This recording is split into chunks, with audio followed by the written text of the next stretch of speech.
그 다음에 여기 보니까 이제 4번에 배울 표현이 뭐냐면 cannot 동사원형. 이제 너무 쉽죠, 이거는. 뭐뭐 할 수 없다라는 그런 뜻이잖아요. 그죠? 근데 영어에서 뭐뭐 할 수 없다라는 표현을 하면 한국 사람들이 늘 cannot만 너무 많이 써요. 그래서 제가 다른 표현들 좀 많이 쓰는 거 가르쳐 드리려고 해요.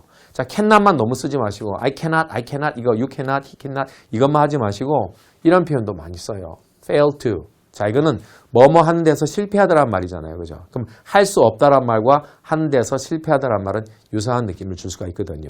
오케이? 그래서 이거는 사실은 cannot하고 fail to는 약간 다른 개념이긴 한데 cannot이라는 건 능력이 없어서 못하는 거라면 fail to는 어쩌면 할 수도 있었는데 다른 어떤 이상한 원인들 때문에 하지 못하는 경우에도 쓰는 말이 fail to예요. 알겠죠? 예를 들자면 나는 그를 설득할 수 없었어 라고 말할 때 I could not persuade him 이렇게 말할 수도 있지만 이렇게도 말할 수 있죠. I failed to persuade him 이렇게 말하면 나는 그를 설득하는데 failed 실패했어 이런 얘기거든요. 근데 능력은 있었지만 실패했다. 왜 실패했다? 그 사람이 내 말을 안 들어주더라. 나를 만나기로 놓고 오지 않았다라는 다른 여러 가지 이유 때문에 못하게 되는 경우. 그런 경우에는 주로 fail to. 그러니까 한국 사람들이 뭐뭐 할 수 없다란 말이에요. 너무 cannot만 쓰지 말고 이것도 써봐라 이런 얘기고.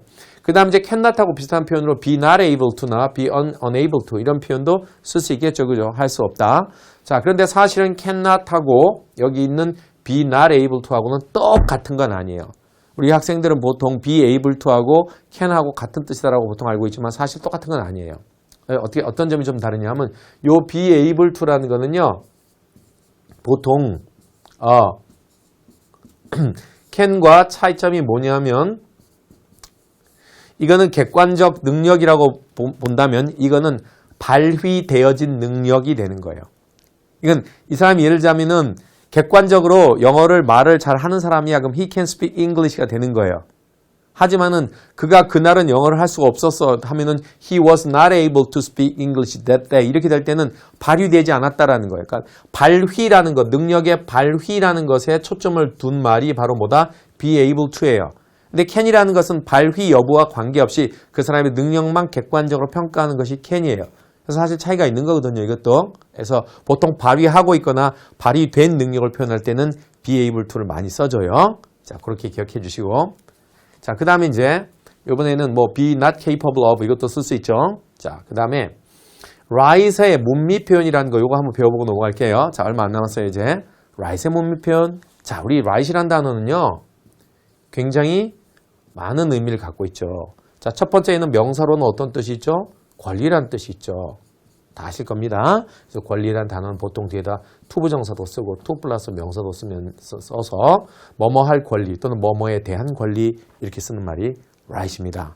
그 다음에 형용사 right은 무슨 말입니까? 형용사 right은 자, 두 개의 뜻이 있죠. 올바른, 옳은 이런 뜻도 있고 또 하나는 오른쪽의 이런 뜻도 있죠. 네, 오른쪽의.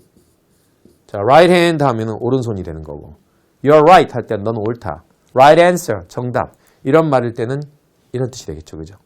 자, 그 다음에 이제 이 right은 부사로도 사용되어집니다. 이 부사로는 어떤 뜻이냐면 바로 이런 뜻입니다. 바로. 그래서 보통 우리가 많이 쓰는 right now 들어보셨죠? 바로 지금. right here, 바로 여기. 이런 식으로 right이 이런 말들 앞에서 부사로 바로라는 의미로 많이 사용되어지죠. 오케이? 자, 그런데 제가 이제 문미에서 쓰는 right. 요거 밴 뭐냐? 요거 좀 설명해 드릴게요. 문미에서 쓰는 right이라는 것은요. 제대로 이런 의미로 많이 사용되어져요. 자, 제대로 그 얘기는 만약에 he 한 다음에 뭐냐 하면은 he ate it right. 자, 이렇게 쓰잖아요. 그럼 이게 뜻이 뭐냐면 그는 그것을 제대로 먹었다. 제대로. 이런 의미. properly. 적절하게. 이런 개념으로 문미에서 많이 사용되어져요. properly. 이 개념. 문미가 문장 제일 마지막에. 알겠습니까? 제대로 이런 의미로 right을 쓸 수 있다. 문미에서.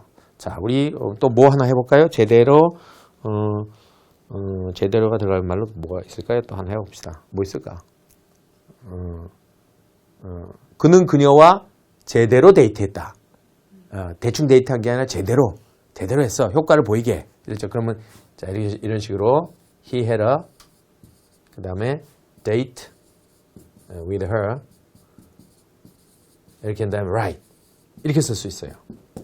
그럼 몇 가지만 왔을 경우에 그냥 그는 그녀랑 데이트라는 걸 가졌어라는 것이 이 데이트가 효과가 있었는지 좋았는지에 대해서는 그거는 내용은 없고 그냥 그 여자랑 데이트했다라는 그 사실만을 얘기하는 거예요. 근데 이런 거 뒤에다 딱 붙여주는 순간보다 제대로 했다 이런 의미, 옳게 제대로 바로 이런 의미로 많이 쓰는 말을 해야지. 자, 그거 알아두시고 그 다음에 이제 6번에 보면 진짜 많이 나오는 표현이죠. be likely to 부정사. 자, likely 나오면 학생들이 like하고 자꾸 연동시키는데 그거 like와 연동시키지 마세요. likely는 like와 관계없어요. 자, likely는요. like하고 아무 관계없고 likely는 뜻이 뭐냐면 가능성이 많은 또는 가능성이 큰 이런 뜻입니다. 이게 가능성이 많은 또는 가능성이 큰 이게 likely예요. 알겠어요? 그러니까 형용사예요. 가능성이 매우 높은이란 말, very possible 이런 의미를 갖고 있는 말이에요. 이 말이 likely가. 그래서 이 likely는 보통 어떤 패턴으로 많이 쓰냐 하면 자 이런 패턴으로 많이 써요. 어떻게? 주어 다음에 be를 쓰고 likely를 써주고 뒤에다가 to 플러스 동사 원형 이 패턴으로 굉장히 많이 쓰죠. 그러면 주어는 뭐뭐 할 가능성이 매우 높다. 이 패턴. 알겠죠? 아니면은 어떻게 쓰냐면 이렇게 해서 it is likely를 먼저 써주고 자 그럼 그것은 가능성이 매우 크다. 먼저 이렇게 해주는 거예요. 그 다음에 이세 내용이 뭔지 모르잖아요. 당연히. 어떤 글에서 맨 앞에 it이 왔다는 얘기는 당연히 가주일 가능성이 크겠죠. 그죠? 그래서 뒤에다가 접속사 대 달고 진주어 절로 이렇게 써줘. 자, 요 두 개의 패턴이 likely에 가장 많이 쓰는 패턴이에요. 그래서 that 이하 할 가능성이 매우 크다. 이렇게 제일 많이 쓰거든요. 근데 물론 likely 자체를 이거를 지금 제가 형용사 likely가 매우 가능성이 많은이라는 뜻이라고 그랬잖아요. 그죠? 근데 이 likely는 부사로도 쓸 수 있어요. 자, 형용사도 되지만 뭐가 된다? 부사로도 사용할 수 있어요. 또 역시. 이건 형용사, 여기서는 부사. 부사로 하면 그런 뜻이 뭐가 되겠어요? 그럼 가능성이 크게. 이게 직역이에요. 가능성 높게, 크게. 이런 말이거든요. 동사 앞에 붙을 수 있거든요. 자, 그런데 이걸 한국말로 하면 가능성 크게니까 아마 또 이런 개념이에요. Perhaps. 아마 내가 추측컨대 가능성 크게란 말이니까 이 말하고 똑같다고 보면 돼. likely가. 부사로 썼을 때는.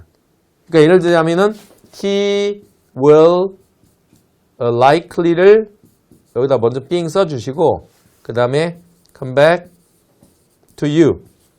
자, 예를 들어서 이렇게 썼다. 그러면은 그 사람이 너에게 돌아올 거야. 아마도. 그 얘기는 가능성이 되게 높게. 이런 뜻이 돼서 아마 내 생각엔 그가 너에게 거의 돌아올 거야. 이렇게 가능성이 높아. 이게 가능성이 높아. 이런 뜻으로 쓰는 말이야, 이게. 알겠죠? 이게 부사로는 동사 앞에다가 보통 이렇게 써줘서 가능성이 크게 이렇게 쓸 수 있어요. 자, 그래서 요거 자 기억해 두시고요. will likely 동사. 자, 여기 좀 하나 보여드렸죠. 제가 이렇게 많이 쓴다고. 자, 그 다음 이제 7번.